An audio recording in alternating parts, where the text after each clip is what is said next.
کہانی کسان اور سنہری درخت۔ ایک گاؤں میں ایک محنتی کسان رہتا تھا جس کا نام اکرم تھا۔ وہ صبح سویرے کھیتوں میں جاتا، محنت کرتا، مگر اس کی فصلیں ہمیشہ کمزور رہتیں۔ غربت کی وجہ سے وہ بہت پریشان رہتا۔ ایک دن کھیت میں کام کرتے ہوئے اسے ایک چھوٹا سا پودا ملا جو باقی پودوں سے بالکل الگ تھا۔ اس کے پتے سنہری روشنی میں چمک رہے تھے۔ اکرم نے سوچا، شاید یہ کوئی خاص درخت ہے، کیوں نہ اس کی حفاظت کروں؟ اس نے روز اس پودے کو پانی دیا، اس کے ارد گرد کی گھاس کاٹی اور محبت سے اس کی دیکھ بھال کی۔ کچھ دنوں بعد وہ پودا ایک خوبصورت سنہری درخت بن گیا۔ اس کے پتوں میں روشنی اور خوشبو تھی۔ ایک رات کسان نے خواب میں سنا کہ درخت بولا، اکرم، تمہاری محنت اور سچائی کا انعام یہی ہے کہ میں تمہیں خوشحالی دوں گا۔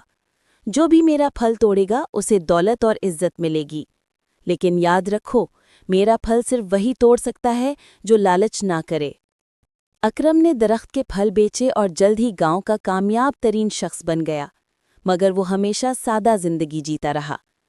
گاؤں کے دوسرے لوگ لالچ میں آ گئے، انہوں نے درخت کو نقصان پہنچانے کی کوشش کی، لیکن جتنا وہ لالچ کرتے، درخت ان سے دور ہوتا جاتا۔ آخرکار وہ خالی ہاتھ رہ گئے۔ اکرم نے سب کو کہا، محنت، صبر اور شکر گزاری ہی اصل دولت ہے۔ جو لالچ کرے گا وہ ہمیشہ محروم رہے گا۔